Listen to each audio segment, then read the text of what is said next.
क्षेत्र, क्या रहेगा वैद्युत क्षेत्र, क्या रहेगा वैद्युत क्षेत्र। क्या वैद्युत आवेश तथा वैद्युत क्षेत्र रिवीजन के अकॉर्डिंग अगर देखा जाए को पढ़ाया जा चुका है उसके अकॉर्डिंग एनसीईआरटी बेस एनसाल क्या एनसीईआरटी बेस एनसाल क्वेश्चन पेपर तो मॉडल पेपर हमारे पास है उस टाइप और जो थ्योरेटिकल पॉइंट होंगे उस टाइप के और न्यूमेरिकल सारी चीजों की क्या किया जाएगा सिर्फ रिवीजन किया जाएगा ना कि थ्योरी। और उस रिवीजन में आप सब खुद पार्टिसिपेट करेंगे, क्या करेंगे खुद पार्टिसिपेट करेंगे। अगर बात करें इलेक्ट्रिक फील्ड मतलब वैद्युत आवेश तथा वैद्युत क्षेत्र, इसकी बात करें वैद्युत आवेश तथा वैद्युत क्षेत्र। अगर अभी हम बात करें इसमें डिफिनेशन की वैद्युत क्षेत्र की वैद्युत आवेश की तो क्या लिखा गया है तो बताएगा वैद्युत आवेश का डिफिनेशन हम बताओ भैया।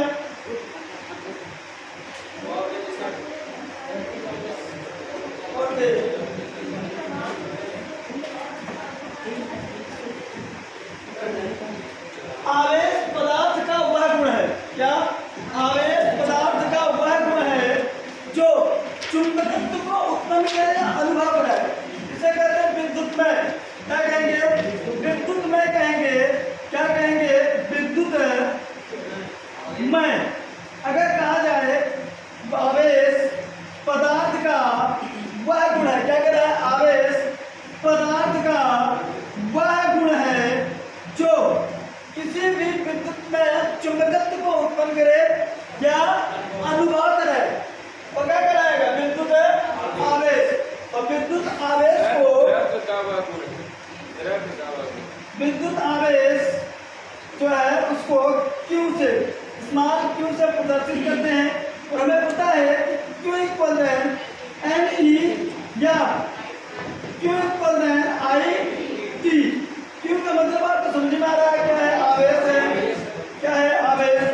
N का मतलब नंबर ऑफ इलेक्ट्रॉन, इलेक्ट्रॉनों की संख्या क्या हो जाएगा इलेक्ट्रॉनों की संख्या, ये तो हमको पता ही है इलेक्ट्रॉन। और इसमें अगर देखें तो धारा और समय। अगर हम बात करें इसकी अदर डिफिनेशन की विद्युत आवेश के तो कह सकते हैं किसी भी पदार्थ में विद्युत धारा तथा समय के गुणनफल को, समय के गुणनफल को वैद्युत आवेश कहते हैं। क्या कहते हैं वैद्युत आवेश कहते हैं। और वैद्युत आवेश क्यों का जो मात्रक होगा क्या होगा कूलाम, क्या होगा कूलाम होगा या एम्पियर, एम्पियर सेकेंड, चाहे कूलाम कहे चाहे एम्पियर सेकेंड कहे, क्या कहे चाहे कूलाम या एम्पियर सेकेंड, दोनों में से कुछ भी कह सकते हैं। अगर मान लो एग्जाम में आया जैसे कि अभी मुझे एक क्वेश्चन दिखा था वैद्युत आवेश का मात्रक क्या होता है,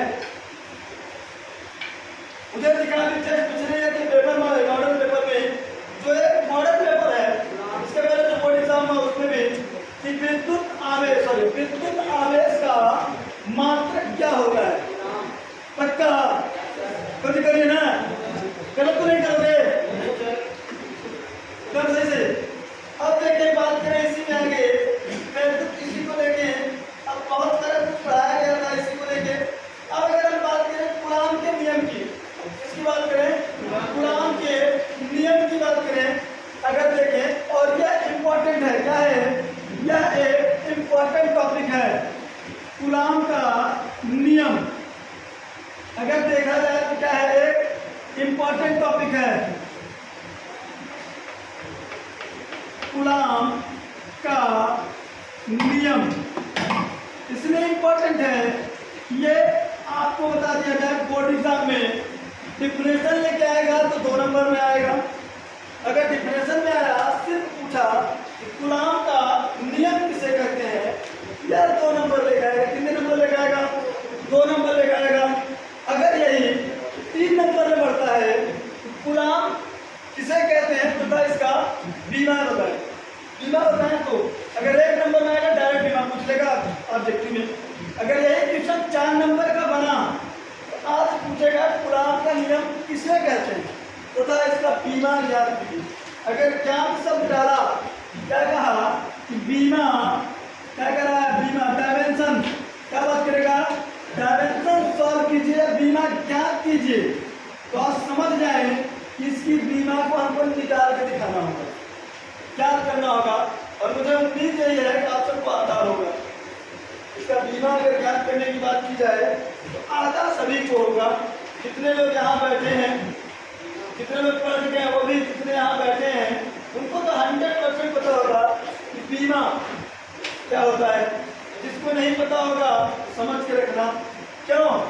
क्योंकि हमारे महान महान टीचर जो हैं यहाँ के 11th में आपको बीमा पढ़ा चुके होंगे, पढ़ा होंगे ना सब लोग। कितने लोग ऐसे हैं जो बीमा को पढ़ा ही नहीं है और जानते तक नहीं बीमा होता क्या है, डायमेंशन। कितने लोग हैं, मतलब पूरी क्लास, बड़े महान है आप सब। अगर अब बात किया जाए कलाम के नियम की, तो निर्वात या वायु में, क्या बात किया जाए, निर्वात या वायु में दो आवेशों, स्थिर दो आवेशों के बीच लगने वाले आकर्षण या प्रतिकर्षण बल, अगर लगने वाले आकर्षण तथा प्रतिकर्षण बल के आवेश, प्रतिकर्षण बल के आवेशों के गुणनफल के अनुपाती तथा उनके बीच के दूरी के वर्ग के व्युत्क्रमानुपाती के बराबर होता है, जिसे हम कूलाम का नियम कहते हैं। अब अगर देखें कूलाम के नियम के अकॉर्डिंग, इसे कूलाम के नियम के परिभाषा के अकॉर्डिंग कह रहा है निर्वात या वायु में, इसकी बात क्या, निर्वात या वायु में, क्या कह रहा है, निर्वात या वायु में। निर्वात का मतलब जहां पे वायुमंडल, जहां पे वायुमंडल उपस्थित ही ना हो, जहां पे वायुमंडल उपस्थित ही ना हो। और वायु का मतलब तो जान ही रहे हैं, ब्रह्मांड में जहां वायुमंडल हो। जैसे अगर भी बात करें तो पृथ्वी पे देख लें तो बहुत कुछ है। क्या कहा है, निर्वात या वायु में स्थिर, क्या कह रहा है, स्थिर दो आवेशों के बीच लगने वाले आकर्षण तथा प्रतिकर्षण बल के अनुक्रमानुपाती तथा उनके बीच की दूरी के वर्ग के व्युत्क्रमानुपाती को कूलाम का नियम कहते हैं, उसके बराबर होता है।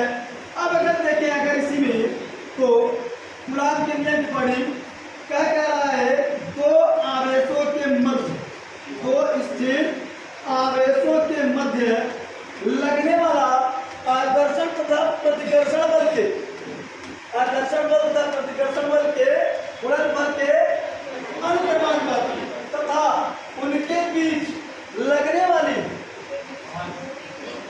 उनके बीच लगने वाली दूरी के वर्ग के व्युत्क्रमानुपाती। अब देखें क्या कर रहा है, F क्या हो जाएगा, is equal then Q1 Q2 upon R square. ये तो हम लोगों को सॉल्व करके मिलता है, ये तो हम लोगों को सॉल्व करके मिलता है। अगर देखें इस पे, इसका मतलब हो जाएगा क्या, क्या हो जाएगा इसका मतलब, कूलाम स्क्वायर प्रति न्यूटन मीटर स्क्वायर। चलिए पहले अगर इसको देखा जाए, अगर परिभाषा के अकॉर्डिंग चले, डिफिनेशन में क्या कह रहा है कि दोनों आवेशों के मध्य लगने वाला आकर्षण तथा प्रतिकर्षण बल के अनुक्रमानुपाती, तो क्या हो जाएगा, F proportional Q1 Q2। Equation हम बना रहे। अब बात करें तो कह रहा है उनके बीच की दूरी के वर्ग के व्युत्क्रमानुपाती, और व्युत्क्रमानुपाती का मतलब एक के बटे के फॉर्म में, मतलब उसको उलट के रखें तो क्या हो जाएगा, F proportional 1/r square.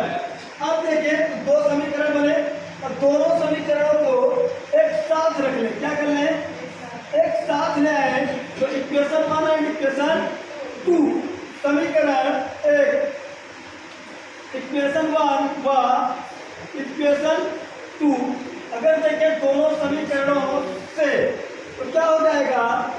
Factor common हमको F दिख रहा है, तो क्या कर सकते हैं, F proportional Q1 Q2 गुणते 1/r²।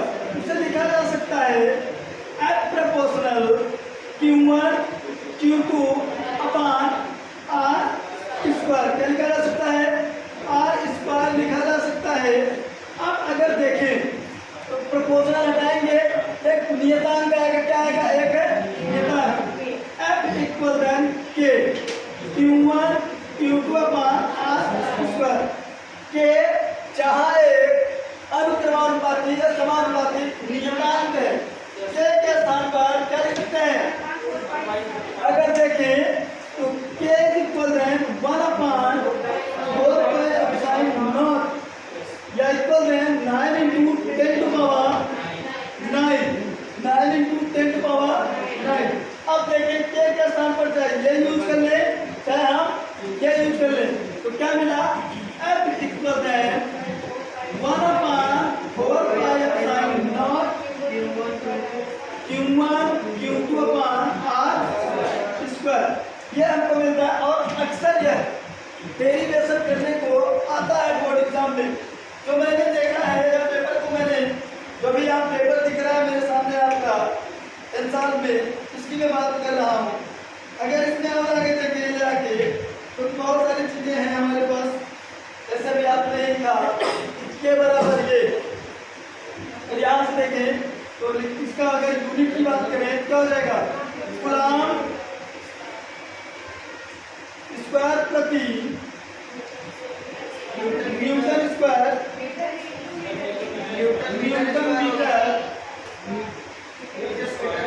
Metre square coulomb square प्रति न्यूटन मीटर स्क्वायर, जो कि ये हमारा है इसमें। और अगर हम बात करें इसी टॉपिक पे, न्यूटन मीटर स्क्वायर प्रति कूलम स्क्वायर, ये तो अच्छा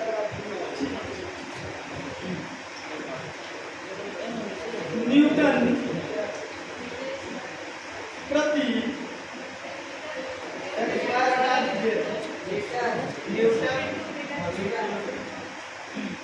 न्यूटन मीटर स्क्वायर प्रति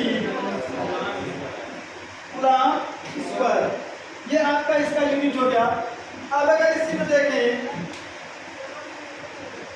यहाँ पे तो बल दिख रहा है ना मुझे, ये अनुक्रमानुपाती जो नियतांक है ये इसके लिए। अगर इसकी बात करें यहाँ पर सिर्फ न्यूटन, क्योंकि यहाँ पे क्या है, बल है, क्या है, बल। और बल का तो मात्रक पता ही है, ये हमारा क्या होता है, न्यूटन होता है। अगर इसी में आपको देखा जाए जो एक क्या है, एक अनुक्रमानुपाती नियतांक है, उसका ये मात्रक हो जाएगा। अगर अब इसी में देखें हम तो कहा है तो अपसाइन नॉट दिख रहा है ना, जो हमारा ये है इसे कहते हैं अपसाइन नॉट। इसे कहा जाता है क्या, निर्वात की वैद्युतशीलता, जिसका मात्रक होता है कूलम प्रति न्यूटन मीटर स्क्वायर। अब देखें इसका मान भी होता है, जो क्या होता है 8.85 × 10⁻12, ये इसका मात्रक हो जाएगा। और ये जो है अक्सर जो हमारा अपसाइन नॉट है, क्या है, जो मेरा अपसाइन नॉट है, ये अक्सर हमको एग्जाम में ये और ये दोनों में से कोई एक दिखते हैं। अक्सर मैंने देखा है, अभी जिस जगह उठा के देखा जाए पेपर आपका, उसी पेपर में दिख रहा है, जो मेरा पहला मॉडल पेपर का पहला चैप्टर का दिखा है, वहाँ पे दिखा है कि निर्वात की वैद्युतशीलता किसे कहते हैं, निर्वात की वैद्युतशीलता किसे कहते हैं, तथा इसके मात्रक और बीना को ज्ञात कीजिए। तो ये 2 नंबर में दिखेगा। अगर यही कह दिया इसके मान ज्ञात कीजिए, आपको मजबूरन 8.85 को लेके सॉल्व करना होगा।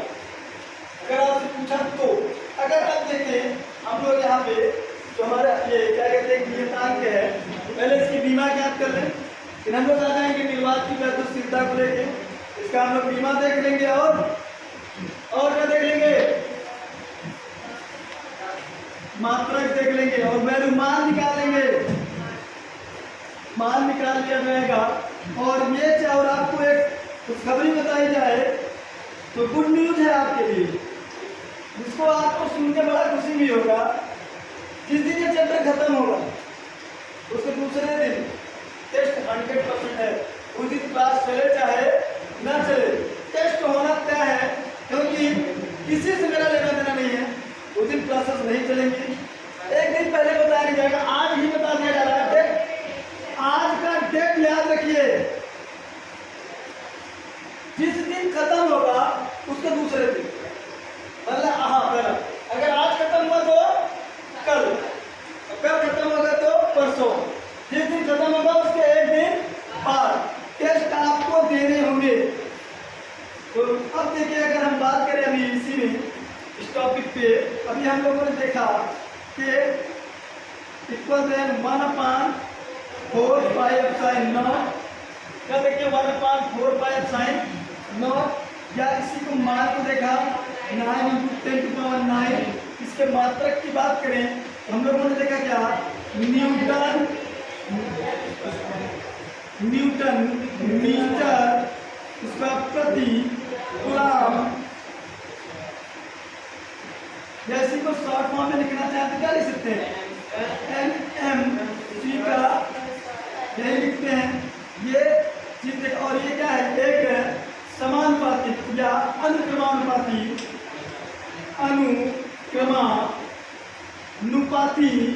नियतांक है। क्या है, नियतांक है, क्या है, नियतांक है, जो एक कांस्टेंट वैल्यू है। क्या है, कांस्टेंट वैल्यू। अगर अब इसका मान तो पता ही है, क्या है, इसका मान पता है। अगर अब इसकी बीमा की बात करें, डायमेंशन इसकी बात करें, अगर इसकी बीमा की बात करें या डायमेंशन की बात करें तो देखें, अगर देखा जाए क्या बीमा क्या हो जाएगा, बीमा की अगर बात कर लें डायमेंशन, तो सबसे पहले हमको पता है कि बीमा निकालने से पहले हमको यूनिट आना जरूरी है। यूनिट का मतलब ये कि यूनिट होते कितने प्रकार के हैं, कि यूनिट है क्या, तो कौन बताएगा यूनिट कितने प्रकार के होते हैं, जल्दी से आप बताएं। अगर देखा जाए तो यूनिटों की हमारी है। अब देखें, अगर मात्रक की बात करें या यूनिट्स की बात करें तो पहले को अगर देखें तो SI, दूसरा देखें तो MKS, तीसरा देखें तो CGS, चौथे की बात करें FPS। ये हमारे पास 4 मात्रक होते हैं। और आपको डायमेंशन निकालने के लिए, मतलब बीमा, अगर आपको बीमा निकालना है आपको MKS आना जरूरी है। MKS सिस्टम अगर आपको नहीं आएगा तो आप चाहे सिर को पैर के ऊपर करके खड़े कर, सिर को नीचे कर खड़े रहना है, जिंदगी में बीमा आपसे नहीं आने वाला है, ये गारंटी हमारी है। तो आप जरा इसको ध्यान से देखेंगे। पहले बात करें इसकी, फुट पाउंड सेकेंड। फुट आपका तो हो जाएगा लंबाई नापेगा, पी जो आपका है द्रव्यमान को मापेगा, ये तो ये समय डिस्टेंस कवर करेगा, द्रव्यमान को नापेगा और समय। सी का मतलब सेंटीमीटर, तो डिस्टेंस दूरी नाप ही रहा है। जी का मतलब क्या, तो मास को तोलेगा। और एस का मतलब सेकेंड। अब इसी को थोड़ा बढ़ा दें, अब देखें जैसे MKS में मीटर किलोग्राम सेकेंड, ये भी मीटर का डिस्टेंस कवर करेगा, द्रव्यमान को, और ये सेकेंड। SI अंतरराष्ट्रीय मात्रक प्रणाली, जो आज पूरा संसार इसको फॉलो करता है। जैसे आप न्यूटन लिखे ना, ये बल का SI मात्रक क्या है। अगर हम बात करें इसी में छोटे से लेके बल, तो बल का SI मात्रक जो हो जाएगा क्या हो जाएगा, न्यूटन। क्या हो जाएगा, न्यूटन। MKS की बात करें, MKS को तोड़ना होगा, द्रव्यमान को हो जाएगा क्या, अगर देखें तो उसका हो जाएगा kg मीटर प्रति सेकेंड स्क्वायर। ये एम्पियर्स हो जाएगा। अब भाई बीमा बन सकता है ना इसका। अब देखिए हम लोग को बताया गया है केजी को कैपिटल एम, क्यों? क्योंकि मास की जो स्पेलिंग होगी पहला लेटर क्या होगा? एम। तो केजी को एम, मीटर का मतलब लेंथ, लंबाई नापेगा तो एल। अगर प्रति में कोई है, किसमें है? अगर प्रति में है इसको ऊपर ले जाएंगे। अगर देखें क्या दिख रहा है? सेकेंड। अगर इसको ऊपर ले गए तो सेकेंड का इनवर्स 2, नीचे से ऊपर ले जाएंगे प्लस का माइनस और माइनस का प्लस। यहाँ देखें सेकेंड को 3, बड़े बड़े ब्रैकेट में क्या करें? पकड़ के बंद कर दें, ये बीमा हो जाएगा। अब हम आते हैं कहाँ? अपने टॉपिक पे, तो बीमा निकालेंगे ना। अगर अपनी टॉपिक पे आ जाए, बीमा की बात किया जाए तो क्या है हमारे पास? देखें न्यूटन मीटर प्रति कूलम स्क्वायर। अब जरा देखें ये एसआई फॉर्मेट में लिखा है। किस फॉर्मेट में है? एसआई फॉर्मेट में है। तो न्यूटन, अब अगर देखा जाए तो न्यूटन को क्या लिखा जा सकता है? कौन बताएगा? हाँ, अलग अलग छोड़ा जाए तो भाई एम्पियर में, अभी ये एसआई में है, ये किसमें है? एसआई में है। इसको एम्पियर बदलेंगे तभी बीमा आने वाला है, ना तब बीमा आएगा नहीं। अब जरा देखें न्यूटन को, अगर देखें ये बल का मात्रक है, इसका बल का, तो न्यूटन को लिखा जा सकता है द्रव्यमान गुणित त्वरण, ये लिखा जा सकता है। अगर देखें, और ये मीटर है प्रति, ये अगर प्रति है इसको यहाँ लिखें। कूलम, कूलम को लिख सकते हैं क्या? एम्पियर गुणित समय। अब द्रव्यमान का मात्रक किग्रा, त्वरण का मात्रक मीटर प्रति सेकंड स्क्वायर। वेग परिवर्तन की दर को, change of the rate velocity, वेग परिवर्तन की दर को त्वरण कहते हैं। क्या कहते हैं? वेग परिवर्तन की दर को त्वरण कहते हैं। क्या जाएगा? मीटर प्रति सेकेंड स्क्वायर। और यहाँ 1 मीटर है। टोटल क्या आ जाएगा? एम्पियर। एम्पियर यहाँ पे समय का सेकेंड, समय का सेकेंड। अब देखें यहाँ पे हमें पता है कि गुणा में घात क्या होती है? छूट जाती है। गुणा में घात क्या होती है? छूट जाती है। तो कितने लोग जोड़ रहे हैं इसकी घात?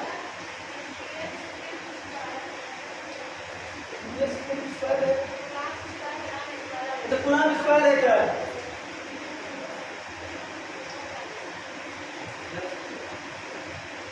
कूलम हो जाएगा।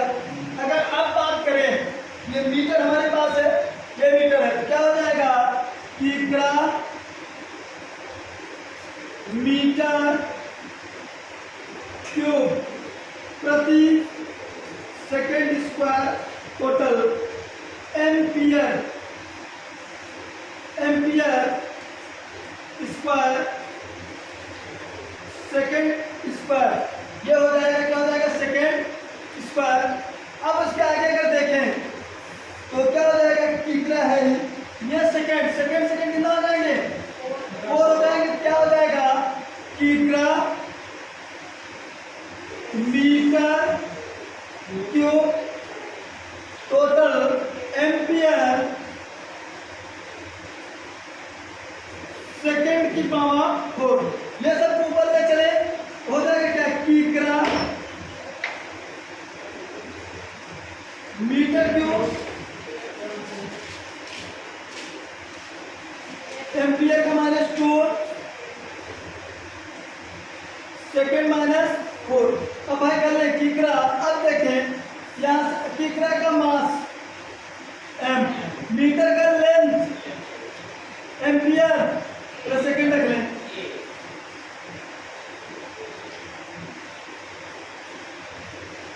ये इसकी बीमा है,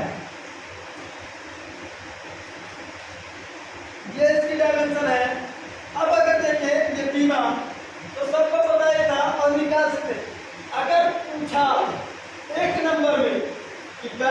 आपका टाइम क्या है, उसका बीमा या डायमेंशन क्या होता है, तो डायरेक्ट आप ऑप्शन में टिक कर देंगे। अगर घंटे की जांच करें 2 नंबर के अतिरिक्त उत्तरी क्वेश्चन में दिखा तो आप ज्ञात करेंगे ना, ऐसा आना चाहिए एक एक स्टेप, और आप थोड़ा कम भी करेंगे जैसे एक आध स्टेप तो चलेगा, लेकिन पहले उसको दिखा दें क्या होता है। जैसे मैंने यहाँ लिखा द्रव्यमान कितने त्वरण, आप डायरेक्ट लिख सकते थे किग्रा मीटर प्रति सेकंड स्क्वायर, जैसे मैंने लिखा है यहाँ डायरेक्ट इसका लिख सकते थे। और ये आता कहाँ से है, क्योंकि हमको पता है कि बल F बराबर होता है ma, इसी को कहते हैं क्या, न्यूटन। अगर इसी को तोड़ दिया जाए मीटर के मास का केजी, एक्सीलरेशन का मीटर पर सेकंड स्क्वायर बन जाएगा ना। और अगर किसी को बल की परिभाषा में समस्या है कि बल वह धक्का या खिंचाव है जो किसी वस्तु पर कोई बाह्य बल लगाया जाए, तो वह वस्तु खिसकेगी या खिसकने का प्रयास करेगी, उसे बल कहते हैं। सिंपल सी फॉर्मेट में आ जाए, किसी वस्तु के द्रव्यमान उल्टे त्वरण, किसी वस्तु के द्रव्यमान और त्वरण के गुणनफल को बल कहते हैं। Mass into acceleration is equal to force, तो आसानी से आ सकता है। अब देखिए हम लोगों ने यहाँ तक बात की तो बीमा को निकाला। अब जरा ध्यान से देखें, यहाँ से अगर देखा जाए यहाँ से तो हमें इस फॉर्मेट में अगर देखें हमको यहाँ पे अब साइन नॉट मिला, तो क्या है, निर्वात की वैद्युत है, इसका मान भी होता है, आप सबको पता है। अब देखिए जैसे इसमें मैं लिख दे रहा हूँ, इसका जो मान होगा क्या होगा, 8.85 × 10⁻⁻⁴। ये है क्या, अगर देखें तो निर्वात की वैद्युत शीलता। अब अगर इसकी यूनिट्स की बात करें तो क्या जाएगा, coulomb square newton metre square, ये हो जाएगा।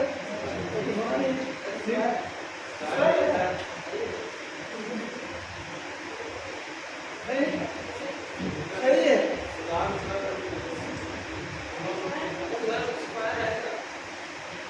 लगा है।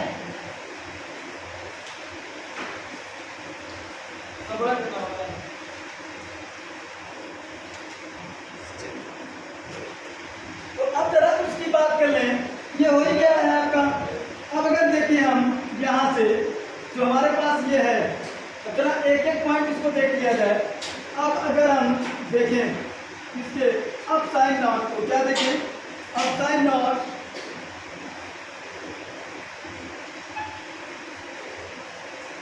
देखा जाएगा क्या, अब साइन नॉट जैसे कहें क्या, अब साइन नॉट, इसे कहेंगे निर्वात की वैद्युत, क्या हो जाएगा, वैद्युतशीलता। अब निर्वात की वैद्युतशीलता की बात करें, किसकी बात करें, निर्वात की वैद्युतशीलता, जो एग्जाम में कई बार आया भी है, लेकिन ये जब आया कभी है, इसे क्या कहेंगे, ये अक्सर मान लेकर आया है, क्या लेकर आया है, वैल्यू लेकर आया है, या इसकी मात्रक या उसका बीमा ज्ञात करने को कहा है। अगर हम बात करें यदि आवेशों के मध्य, क्या यदि आवेशों के मध्य वायु अथवा निर्वात के अतिरिक्त किसी भी कोई माध्यम में स्थित है तो वह कहा जाएगा वैद्युतशीलता।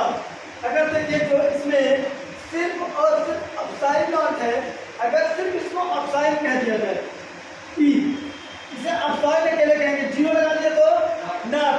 अगर सिर्फ अपसाइन कह दिया जाए, ये हो जाता है क्या, माध्यम की वैद्युतशीलता, क्या जाता है, माध्यम की वैद्युतशीलता। अगर नाट लगा दिए तो निर्वात की, और अगर सिर्फ अपसाइन लिख दिए, क्या लिखिए, सिर्फ और सिर्फ अपसाइन लिख दिए, ये हो जाएगा माध्यम की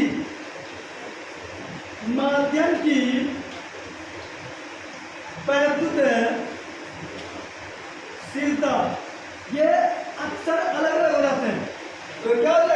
निवास की बात करेगा तो साइन नाउन, और वैसे किसी माध्यम में जैसे जल हो गया, कांच हो गया, तारपीन, कुछ भी माध्यम हो जाए, ये इस तरीके से हो जाएगा। तो अगर अब बात करें हम इसकी वैसे नॉर्मली में तो देखा जाइए, अब इसका कभी कभी मान ज्ञात कर लेता है। यहाँ लिखेंगे क्या, अब साइन नॉट का मान ज्ञात करना। क्या? मान ज्ञात करना। अगर देखा जाए अब साइन नॉट का क्या ज्ञात करना है, मान ज्ञात किया जाए, तो चलिए अब हम लोग यहाँ से आते हैं इसके फॉर्मेट पे। देखिए के बराबर क्या है, 1/4 साइन नॉट या 1.45 साइन नॉट या 9 × 10⁹। यही है। अगर हम देखें इसके बराबर या ये ले लें या इसके बराबर हम ये ले लें, अगर देखा जाए यहाँ पे तो क्या हो जाएगा, 1/4 साइन नॉट इंटू 9 = 9 × 10⁹।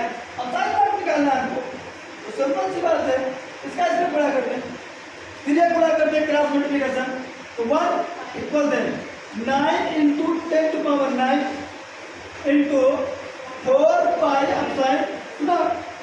अब इसको सॉल्व कर लें, 9 × 10⁹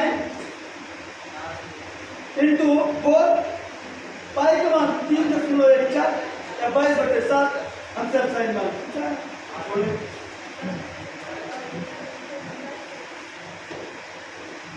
ये हो जाएगा।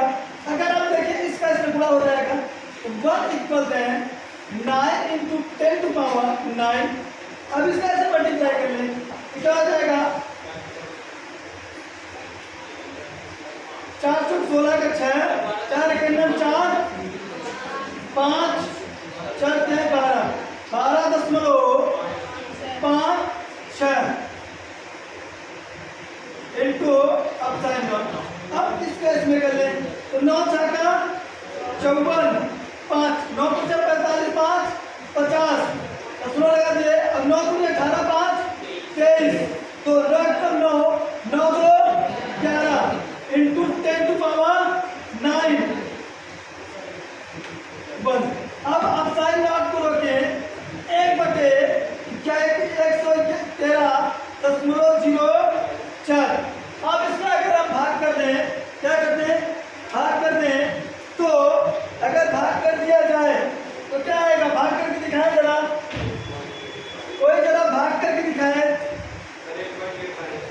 क्या हो जाएगा, ये सिमिलर में लगभग और इंटू 10⁹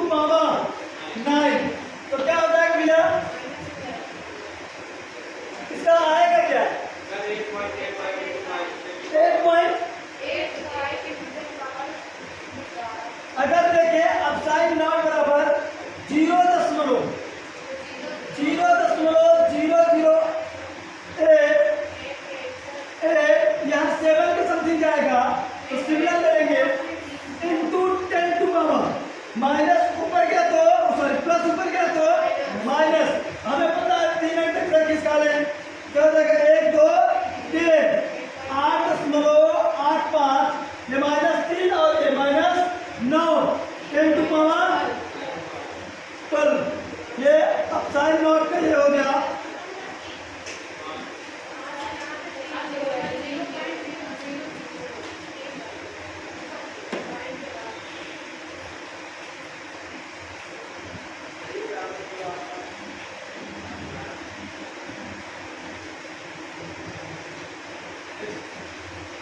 अगर देखा जाए ये इसका मात्रक क्या हो जाएगा, कूलॉम स्क्वायर प्रति न्यूटन मीटर स्क्वायर।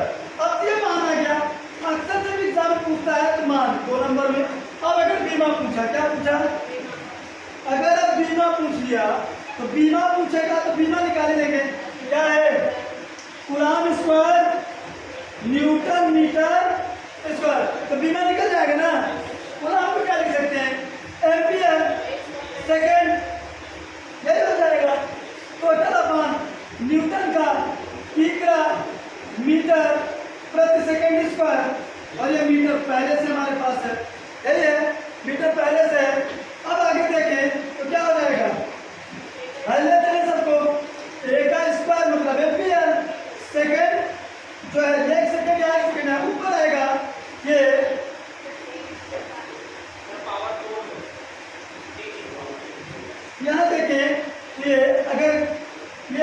जाएंगे टी की स्क्वायर। अब देखें के जी क्या हो जाएगा, के जी डायरेक्ट तो कर ही सकते हो, उसकी समस्या नहीं है। इसको लिख सकते हैं क्या, एम एन टी का -2 और ये यहाँ हो जाएगा क्या एल एल स्क्वायर। अब देखें ये, अब इसको ऊपर ले चलें, यहाँ देखिए एल का आ जाएगा 3 हो जाएगा, ये 3 मल्टीप्लाई ऊपर जाएगा तो माइनस एम का इनवर्स, एल का इनवर्स ये ऊपर गया तो पावर 4 और ये ए की पावर 2, ये इसकी डायमेंशन बीमा हो जाएगी। क्या हो जाएगी,